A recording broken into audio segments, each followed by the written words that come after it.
most of us, Christmas is the farthest thing from our mind right now, but that's not the case of one very special Troutdale man who works year-round to make children happy at Christmas. And that's why Sandy James has chosen him as this week's hero. Sandy, he sounds like a year-round Santa Claus. That's exactly what he is, Shirley. While most of us are just getting our Christmas bills paid off, he's been working year-round for next year. And his name is Kelly Broomall, and when I first met him and saw what he does, it made me feel like I'd stepped into Santa's workshop and met his #1 elf.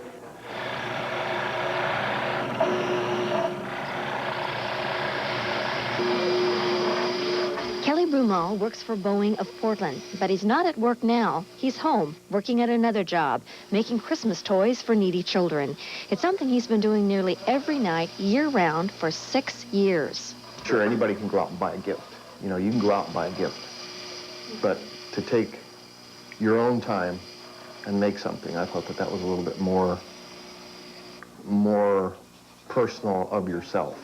And he knows firsthand how much that means to the kids.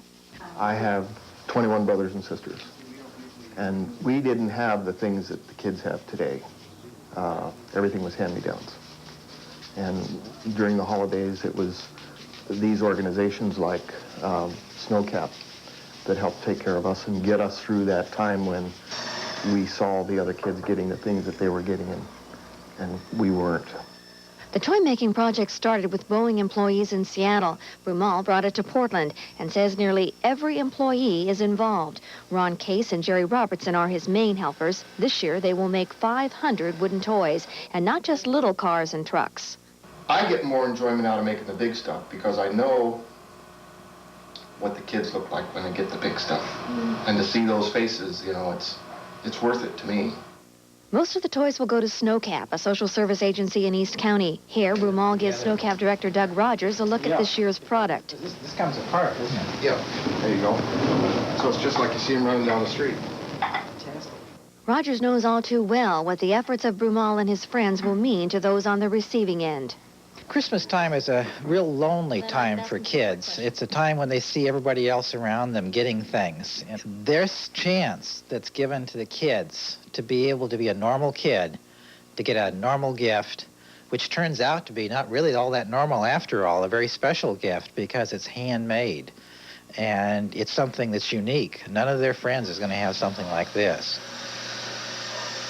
Broomall used to help deliver the toys too, but says he just can't anymore. It's not that you don't want to do it, it's just that I know what the parents must be going through, you know, the fathers especially.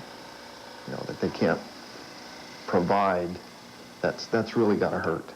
So he'll stay behind the scenes, content just to visualize the kids' faces Christmas morning. That smile from that kid or that parent, you know, knowing that they're going to have a nice Christmas. That makes it worth it to me. A footnote here, Broomall built his shop and bought the equipment with his own money just to be able to make the toys. And when I asked him if he had any intention of quitting, he said his only plans right now are to expand